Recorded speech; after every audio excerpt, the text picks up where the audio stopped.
Dr. Mary McAleese. Have we Dr. Mary McAleese with us? Yeah. Splendid. I can't see him. Mary, you need no introduction. We all know that you were President of Ireland from 1997 to 2011, and that, freed from the exigencies of politics and government, you turned your attention to ecclesiastical governance, gaining your licentiate and doctorate in canon law.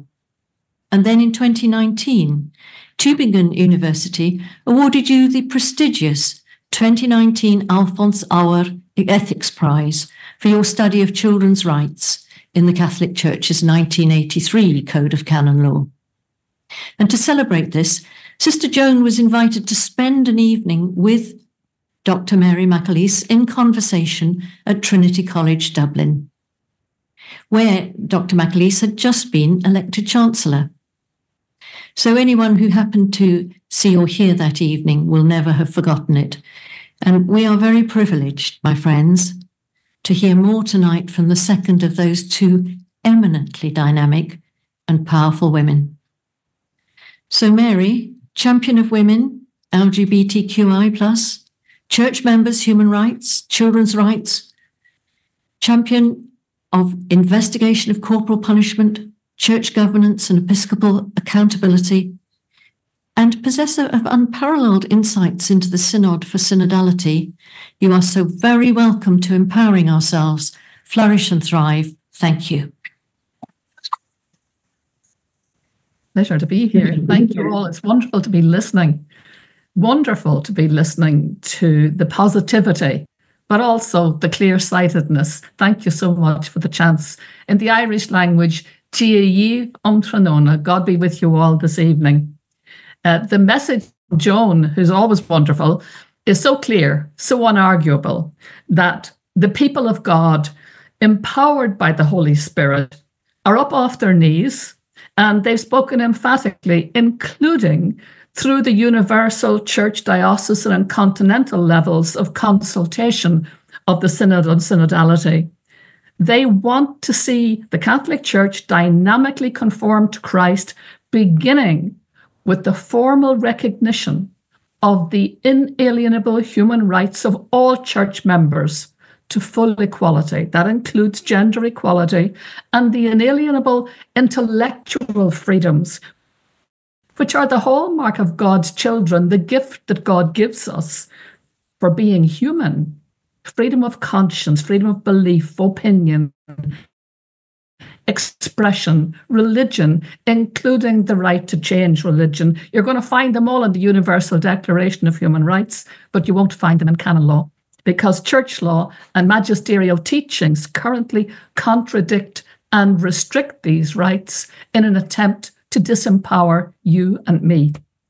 While many of us who participated in the wonderful Root and Branch Lay Synod in Bristol, we were sceptical then, many of us, about the official claims made about the Synod on Synodality. But nonetheless, in hope, we hoped and prayed for a miracle. Now we know our scepticism was well-founded.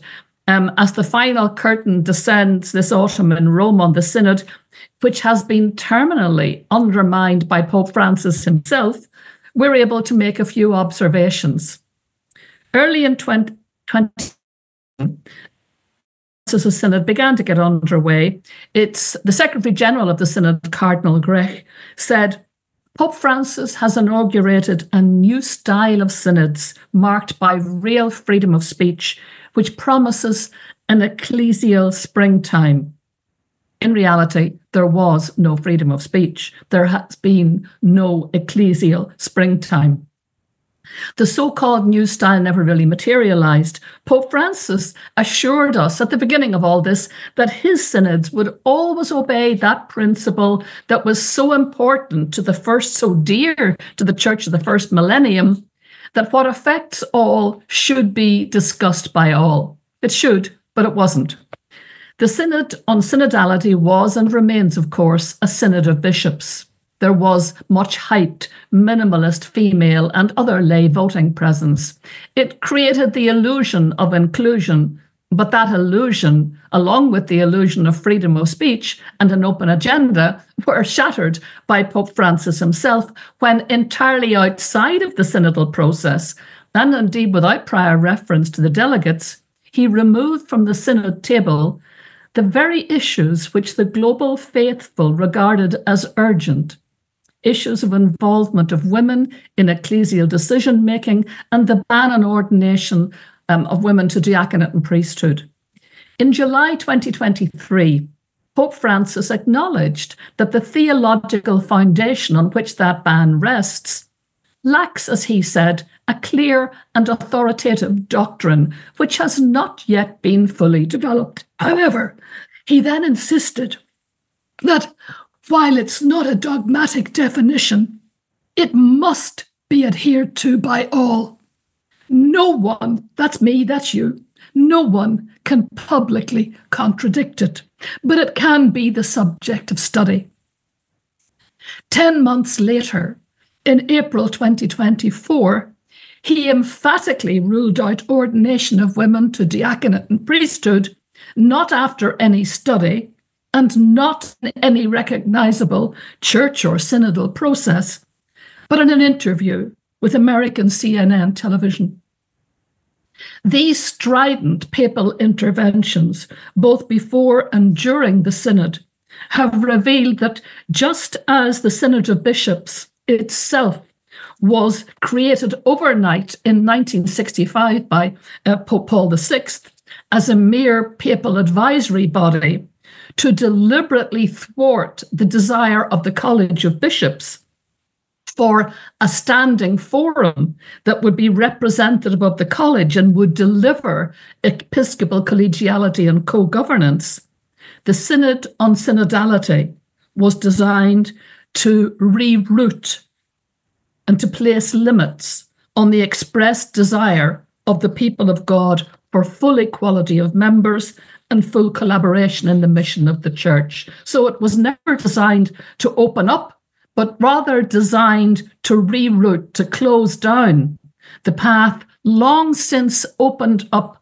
by the people of God themselves, the empowered people of God themselves, beginning with their overwhelming rejection of Humanae Vitae back in the 1960s, and then the later embrace of women's rights and gay rights. That open path has grown with the fresh, independent thinking of a highly educated and human rights literate generation, so that today there are many, many areas of magisterial teaching which are no longer supported by church members, but who have no way of changing them except by ignoring them and lobbying against them. But that's not the only problem. While the magisterium stagnates behind every developing human rights curve, that new generation also sees that the mandatory obligations of lifelong church membership set out in canon law are flawed. And it is that growing realization that now poses an existential threat to the church in the West today, but tomorrow in the global South. Today we know that despite magisterial teaching to the contrary, each of us baptized Catholics is entirely free to stay or go, free to form our own consciences, free to form our own beliefs, our own opinions, or to dissent from the magisterium, free because those freedoms are the inalienable gift of God, a loving God, and we have a responsibility to use them no matter what the magisterium says. A church of members who enjoy full equality and are members by conviction, not conscription. That's the future of the church, or else there is no future. But that pressing reality, of course, did not make its way onto the Synod agenda. According to Cardinal Ulrich this month, he said, when discussing hot-button issues such as women in the church, it's important not to be a lobby group. Lobbying is not part of a church culture. It should not be. We have other tools like prayer, discussion, listening to each other. Yes, with the greatest respect to Cardinal Ulrich, Those tools have now led us a merry 3-year synodal dance back to papal and magisterial autocracy. And we reserve the right and will use the right to form lobby groups to say no. We'll call them by another name. We'll call them root and branch. We'll call them lay synods, the gathered voices of the empowered people of God who will not be silenced. Oh, and of course, just as an aside, we also know how to pray and do discuss and do listen. So now we know that the Synod on Synodality was little more than a kite flown by a pope and hierarchy in panic as their power seeped away. The real comfort, the real hope comes from where the power now is, the power that frightens them. It's in the growing, confident empowerment of the people of God, evident everywhere, just not yet in Rome. The empowerment of the people of God is the work of the Holy Spirit, and we are not just the work of God's hands. We are the hands of God's work. And all the stronger when our hands are joined, as they are here, at a synod of the people of God, the only synod worth the candle. Call it a lobby group, Cardinal Hollerich, we really don't care. The suffragettes fighting misogyny, the civil rights activists fighting sectarianism, homophobia, and racism were called a whole lot worse. But in the end, their truth is marching on, leaving the Catholic hierarchy barely visible in the rearview mirror. Keep marching on. Mary, I can't tell you how magnificent it is to hear your courage and your sentiments and your excoriating analysis. I'm not going to waste time thanking you. I'm going to beg people to take this precious time to put their questions to you. I think, Nick, do we have a slide for online people with the yellow raised hand? I hope we're coming up with that. Everybody online, we can't take questions out of the chat, but do use your little heart symbol which says react, and use the yellow raise hand, please, so that you can come up onto our screens and we can give you a turn. We'd like to get through as many questions as we can. So could you please be putting up your hands online, and in the room, could you be putting up your hands? I'll need to repeat your questions, but the key thing for all of us, please, is to keep them short so we can get in as many as possible. So may I invite questions, please, to Dr. Mary McAleese on anything that we've heard this evening, and most especially what she and Joan have just said. So do I see any hands coming in? And I'm just waiting to find it on my Zoom screen. Mary, could I just ask you, Surely. Can you tell us anything briefly about your time at the Gregorian and how you felt? Oh, is that allowed? What sort of indications that gave you about the way that our hierarchs are trained and see us? Well, it was as you can imagine, there weren't very many people like me there. Can I put it that way? And what happened regularly, I mean, most of them were young seminarians. There were a few women and there were a few young women students, but mostly they were religious and either seminarians or priests, young, by and large young. I made great friends among them, but I really did get rather peeved. Usually when you're waiting for your coffee in between classes, people saying, are looking at me and saying, did I belong to, was I a nun? No, I wasn't a nun. I would say, no, I'm not a nun. Was I a sister? No, I wasn't a sister. Was I a consecrated virgin? Wedding ring, engagement ring? No. Children. So there were presumptions about the kind of people who come into the Gregorian. And I kind of obviously broke those presumptions. So it was I have to say, although I enjoyed my years there, what I did not enjoy was being told every time a new course started that it was part of the protocol that one did not ask questions in class. That I found utterly ridiculous, having spent all of my life, apart from my time in the presidency, as an academic, teaching law. And I mean, if I had gone into any class in either the Queen's University of Belfast, where I taught, the University of Glasgow, where I taught, or Trinity College, where I taught, and started every year saying that there's a protocol that you don't ask questions in class, there would have been ribald laughter, and I would have lost my job.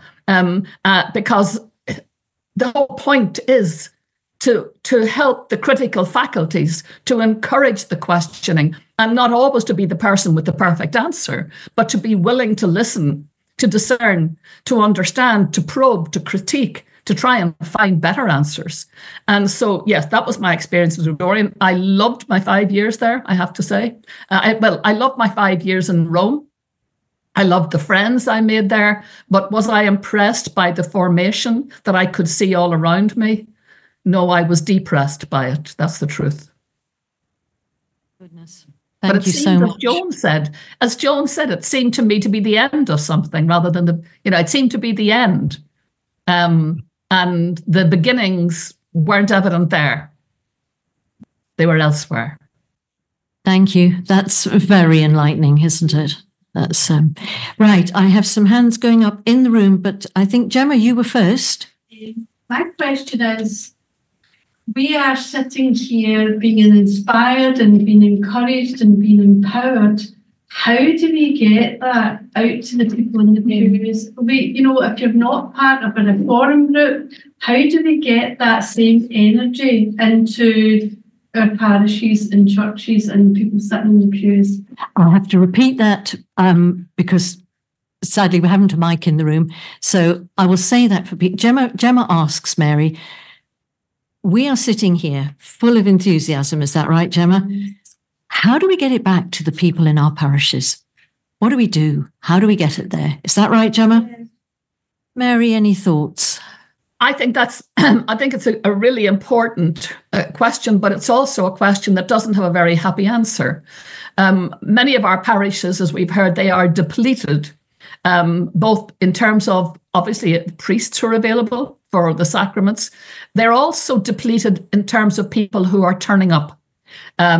Because I don't think the Synod on Synodality will have helped. I think that by now most analysts are saying it's been flattened. It's lost whatever capacity the kite had to fly. It's now trailing the ground, and largely shot out of the air by the very people who promoted it. So, but having said that I think still leaves a lot of disappointed people who I think can be rallied simply by virtue of the fact that the work that needs to be done in the parishes today is going to be done more and more in the future by lay people or not done at all.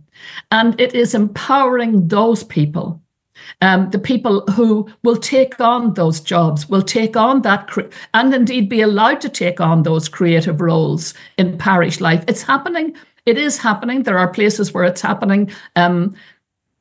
Possibly, for example, in Ireland currently, I do see the opportunity being offered to lay people to become qualified, essentially, or to become skilled in filling in the gaps that used to be the gaps that were filled by priests.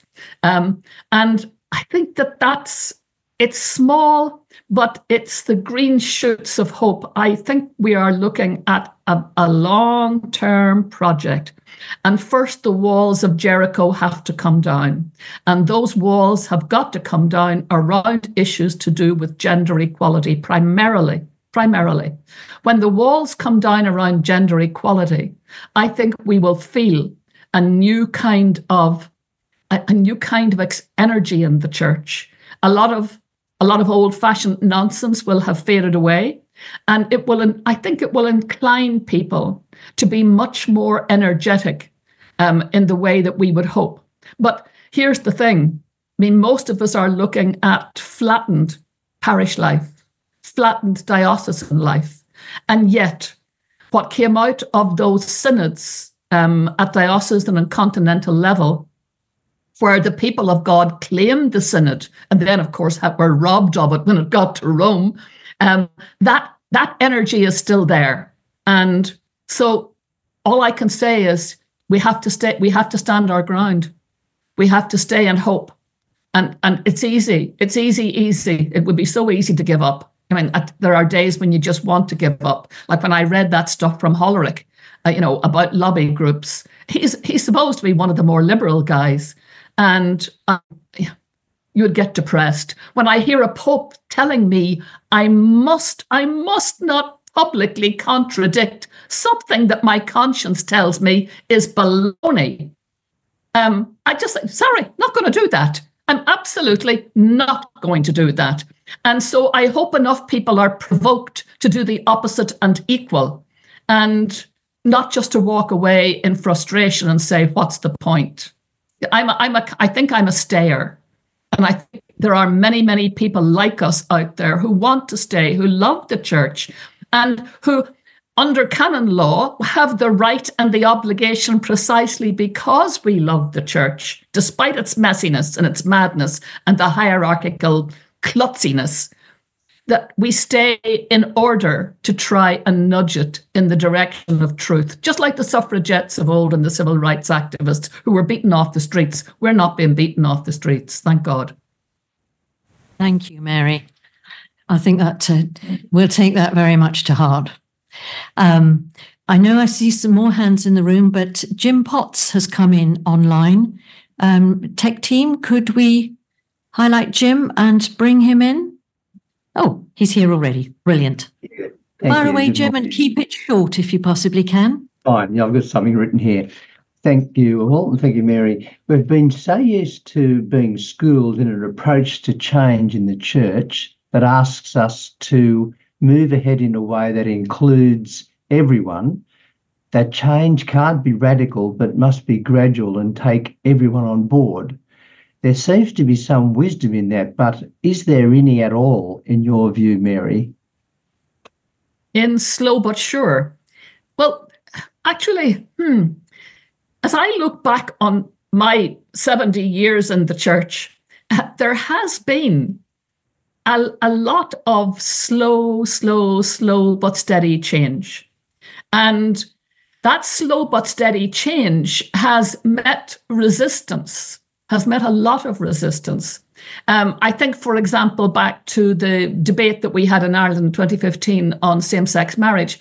I've been involved in campaigning for rights for homosexuals since 1975. And my son, who's gay, thought that they did everything in 2015. And I had to remind him, actually, no, long before you were born or even thought of, your dad and I were actively campaigning for homosexual law reform. And so the point I'm really trying to make here is that we've already been involved in the slow, steady stuff. We're not starting it. We've already been involved in it for a very long time. And we are seeing results. I mean, we saw the results in Ireland where overwhelmingly people endorsed same-sex marriage, where overwhelmingly they changed the laws 3 years later on abortion, right in the teeth of a visit from Pope Francis that was designed to push back the tide of abortion reform. And, he might as well have whistled Dixie. It was over by the time he came. So I think we are a very fortunate generation that things have been bubbling. And also we've grown in confidence. We've grown in education. Obviously, we're a much more educated generation. We're a confident generation. And side by side in the secular world, women have come into their own. Gay rights has come into its own. I came back from Rome, just to give you an example. I came back from Rome. I was there all of May. And and the month of June was Pride Month in Ireland. But my husband and I came back quite depressed when we were in Rome because of things that the Pope had said, backtracking on what looked to be originally, as we know, the CDF had said there will never ever be blessings for gay couples. Then the Pope seemed to say, well, maybe. And then he said emphatically that what he was talking about was blessings for individuals, like any one of us could claim. And that was disappointing. And we came back into Dublin Airport really quite despondent about this flip-flop Pope who's driven us all berserk. With his flipping and his flopping and his changing and his, and ultimately his reversal always to the magisterial position. And then we arrived into Dublin Airport and the whole place was just decked out in rainbows. Everywhere you looked, there were rainbows, rainbows, rainbows. And we just looked at each other and laughed and said, you know what? They are the past. We've already all moved on. We're moving. The people of God are on the move. They're up off their knees. And that's where the empowerment is evident now. And our job is to keep that momentum and keep that faith going. And really not to pay too much attention to that crowd in Rome, because honestly, they don't know. They are under huge pressure from our empowerment, our critique, our skill, our questions, our scholarship. They're under pressure and they are not responding well. Wow. Thank you. Thank you, Jim, for that question. I'm going to put one to the room now. I can see people queuing up online. But Gail, I think it's your hand. Briefly, and I'll repeat it for you. I think Mary may have mentioned this already because of her knowledge of Rome and the hierarchy. But we hear a lot about the conservative members of the hierarchy. Mary, do you have any hope that there are people, there are clerics who think as we do, or are they just too frightened to say it? For the future, I'm thinking. Splendid question. Mary, you've touched on this already, about the conservative hierarchs that we have in Rome, but can you name any who think in a liberal way like we do and just daren't say it?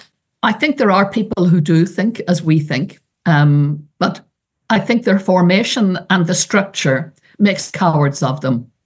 And I think I know some who hate being cowards, but feel they cannot. We had a wonderful Archbishop in Dublin, Diarmuid Martin, who didn't give a toss about and was a courageous man. He was the one who said way back that unless the church dealt with the issue of women, that it was doomed, essentially. And it was, on a hiding to nothing. And he got very little backing from his fellow bishops, among whom I know are men who quietly and privately would say, yes, this is how we should go, but will not say so publicly. When the CDF issued that dreadful statement back in 2021 about, that married gay couples were incapable of expressing or receiving God's grace, in the same week that we had priests in Ireland blessing pot plants, and so that God would never bless sin, if you remember all that nonsense, and the ban on same-sex marriage blessings. At that same time, I wrote a public letter saying, is there any one bishop, is there one among you who is prepared to say that this language is horrible, it's ugly, it's not Christian? Leaving aside the issue of the ban, just tell us that the language is unacceptable, which it is. And there was one wonderful bishop who did exactly that, a bishop called Paul Dempsey, whose diocese had just been merged with the next door diocese, and he has been moved to Dublin as auxiliary bishop, where I hope he will do good work. He'll have a much bigger audience and will have a great rapport with young people. But I do notice that among our bishops, and I would know a few of them, they are not willing to speak out on these matters. No, they toe the party line. They stay safe. And you see, I don't think Christ was ever safe. So in staying safe, I think they betray Christ. They betray Christ himself. They make him seem small. Sorry? They make Christ seem small, and he was never small. Goodness. Wow. Mary, we've reached the magic hour of 21:30 when we were due to let you go. Can you spare us another 10 minutes? Absolutely, yes, by all means. Yeah. I mean, we wish you were here and we'd take you to the bar, but... Oh, that would be lovely. Nick, your question to Mary. Thank you, Mary, for a wonderful presentation. I belong to a religious order that I think you might know, the Passionists. They reared me. I know that. And one of the struggles we've had over you were talking about 70 years, over my 80 years, is the question that the tension between refounding and reforming. And do you think, going back to Gemma's original question to you about how do we take this message out to the people, that part of our dilemma is we've not made up our minds about whether we're trying to reform or to refound? I'd be interested in any comments you might have about that. It's an interesting question, because when we were in Rome in May and talking to clerical friends, that was the big question. Do we just let this organization, do we let it drift into death and then start again? Or do we try to nudge it towards reform? I think the history of it, the history of the church tells me that we have to trust and hope in reform. It has survived 2,000 years of colossal, miasmic messes, usually made by men. And it's managed to survive them just about. But I do think that we're in radically different times. These are times when people are not so easily conscripted, when you can't say you must do this to a person, because that person will come back, as I will, for example, when the Pope says you mustn't talk about this, and say, excuse me, why? Who says? You think you can simply say to me that the rules of obedience mean that because you say I must not publicly contradict this, even though you admit that it has a very, very dodgy basis? So I think we're in a time now where the walls will come down if we keep at it. My worry is if we walk away, we miss the opportunity and we leave those walls still full of, wood warmed, but ready to, they could last another 100 years, another 200 years. I do believe that we are very, very close to those walls coming down, as the Berlin Wall did, as indeed in Ireland through intergenerational dialogue, very big obstacles to introducing divorce, introducing abortion, introducing same-sex marriage, all fell away through intergenerational dialogue with the most educated generation in the history of our country. And a generation that didn't look to a generation that didn't necessarily look to the church for direction, but draws its direction in, synthesizes it, distills it into really very, I'd say, very scholarly ways of looking at life, at death, at faith. And I just think we stick with it. That would be my thinking. On the other hand, the lunatics who are running the church are quite capable of driving it into the ground, no matter what we do. Thank you. I'm torn. We have a question in the room, and we also have 2 questions waiting online. Colm? Hi, Colm. Far away, please. Hi, Mary. Great to see you. Great, thanks. Great. Thank you. And Celine's there as well. Hi, Celine. Your energy and clear-sightedness is fantastic. A simple question for you. What is the best possible outcome for the October Synod that you could envisage? The best possible. I would love to see a rebellion by I don't believe the bishops will rebel, maybe 1 or 2, but the people who were appointed to represent women and the laity.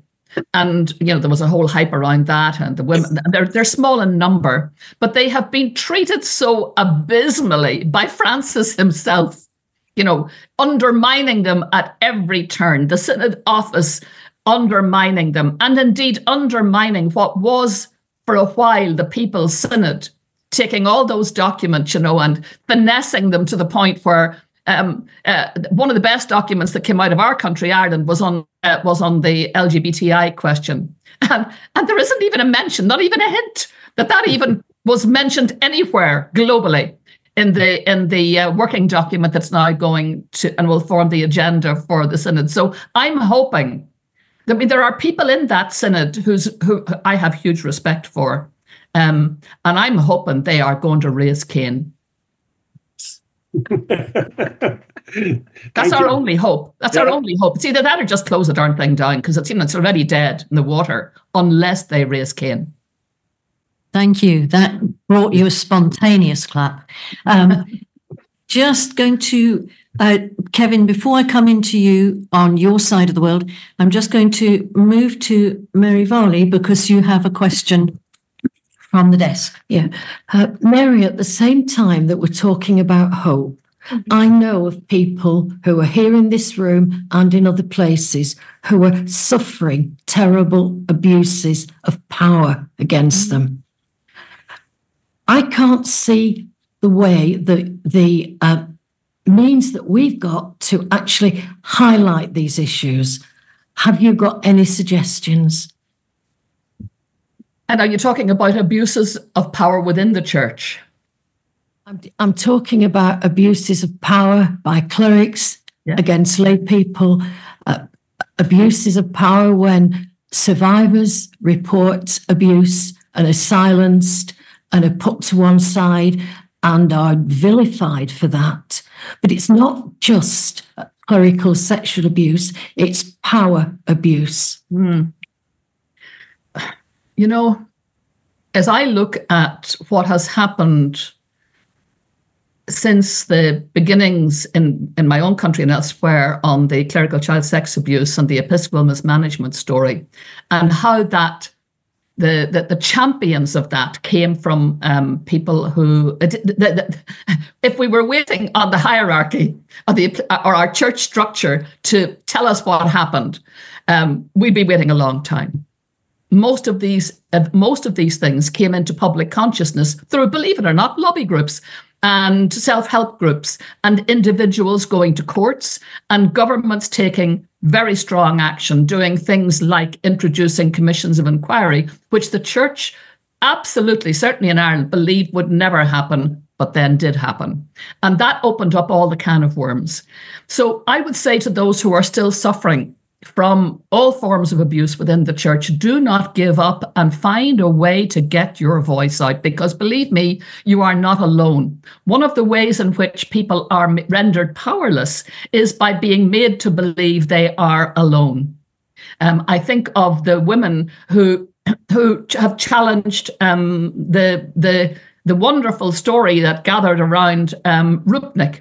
And yet these nun and ex-nun, one of them a good friend of mine, who went public on the television. You see, one of the great things now is we have the media. I'm not a big user of social media, but social media can create places where people who think they are alone can discuss and discover they are not alone. They can form groups, they can tell stories. I mean, look at the Me Too movement. That just started out of nowhere. But honestly, it does take courage. And I know if people are in jobs where they fear for their jobs, that is and whistleblowing is, in the church is designed to get you into trouble. And yet I think they will find that while the, if you like, hierarchical structures or clericalized structures will make them feel isolated and alone and powerless, outside of those, there is a willing audience ready to listen, ready to support, ready to help, ready to hope. They may very well find, if they go to a lawyer, for example, that they would have a cause of action. So I think that it's trying now to get people, to go back to what Joan talked about, it's you they're waiting for. It's your name. And sometimes we do have to just stand up and be counted, and let the heavens fall as they will. I know that sounds dreadful for those who are suffering, But I would take comfort from the sufferings of so many children, so many victims of abuse in the past, who some of them went to their graves, some of them into adulthood before they were able to articulate how they had been abused, and how now the world listens to them in a way that it did not ever listen to them before. The world supports them in a way it did not support them before. And the church has been humiliated. The episcopacy has been humiliated. Clerics have been humiliated. And even good guys will tell you they feel humiliated by what has happened. So I think there's a space there for the person who is feeling powerless to find a way to take power back to themselves, talk to others, tell others their story, look for support, find a way, because there are ideas out there and there are organizations out there to help them. I wish you could hear the ripples and murmurs of support as you've been making your points, Mary. Thank you. I'm going to designate this the last question of the evening. It comes from Kevin Liston, Chair of CSsR in Australia. There you go. Kevin, the floor is yours. Do please give us the last question of the evening. Hi, Mary. Thank you very much, and thank you, everybody at Root and Branch. Mary, when talking about renewal, you referred to parishes and what could be done there and the difficulty of getting much happening there. But the movement seems to be stronger outside parish structures. And how do you see the role of non-parish, non-hierarchical groups such as Root and Branch, not just advocating for change, but doing the change and leading the evolution of Catholicism?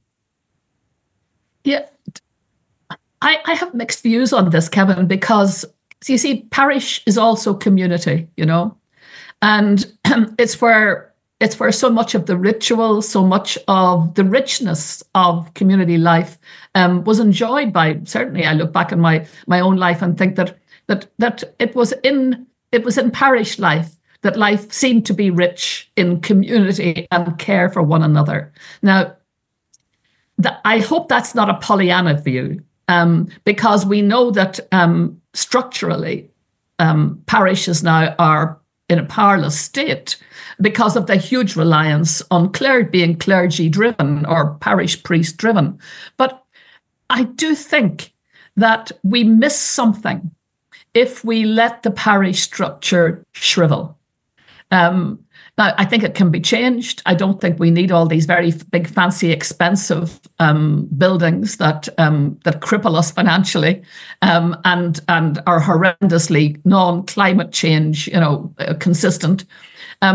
So I do, but I also don't necessarily really want a church of very small, tiny, atomized groups, because I don't think that's what Christ. For me, one of the great things about the Christian message is the way it opens us up to all humanity, to loving our neighbor, including neighbors who are separated from us. So in terms of faith or no faith, I would love to see us move more and more and more into parishes that are not necessarily just Catholic parishes, but are shared parishes with those from other traditions, places where we would learn about other faiths and learn in particular that so many, 7 out of 8 people in the world subscribe to some faith or other. Our world is pockmarked with violence and hatred that emanates, a lot of it, unfortunately, within sectarianism. And it seems to me that if you examine each of those faith systems, they all have a deep, deep sense of the sacredness of God's creation, of humanity and of the earth. If we can reconnect to that sense of the sacred, if we can draw out that sense of the sacred to see the commonality that we have, leaving aside the differences, but the commonality we have, teaching children ab initio not to hate, not to hurt, but to be respectful, and to be respectful because that other person is sacred to God, however they characterize God. I think that's our future. Our future is not just in maintaining parish structures, keeping the place polished and clean and paying the insurance and doing the painting, but rather enlivening a whole new sense of the sacred, because all of those, every one of those 7 out of 8 people in the world will understand a sense of the sacred. But what they will probably not have done to any significant extent is open that out into a dialogue between Buddhists, Catholics, Christians of all sorts and denominations, with Baha'i, with Muslims. And yet I've just come from a workshop in Hamburg where we were all faiths discussing this very thing of how do we, I think this is the work of us as Christians, it's the work of all faith, people of faith, the reinvention, the rediscovery of our shared sense of the sacred that resides in you, resides in me, resides in God's earth. That's the gift of the future that will keep children in peace, will stop children from being scared of one another or hate-filled or fearful. And I think that's a great ambition, to have right now for our world that is, just such a mess, such a, polycrisis mess. Thank you. So we've kept you 1/4 later than we should have done, Mary. Well, that's okay. My husband's making the supper anyway. That's fine. He just doesn't yet. I think the breakfast table is going to be lively tomorrow, or if it's not going to be lively now, as people take your thoughts and think about them. A tremendous evening from you, from Joan, from all our international guests who joined us before, from Hinsley Hall in Leeds, to you in Ireland, to all our listeners online. Thank you so much for being with us. Mary, thank you. Thank you for giving us this chance to be together. Thank you. That took a lot of work considering what you've been through. That was, vocation writ large. Thank you. Good night. God bless. See you tomorrow. Slán. Or later today. Or later today. Thank you. Time zones. Good night.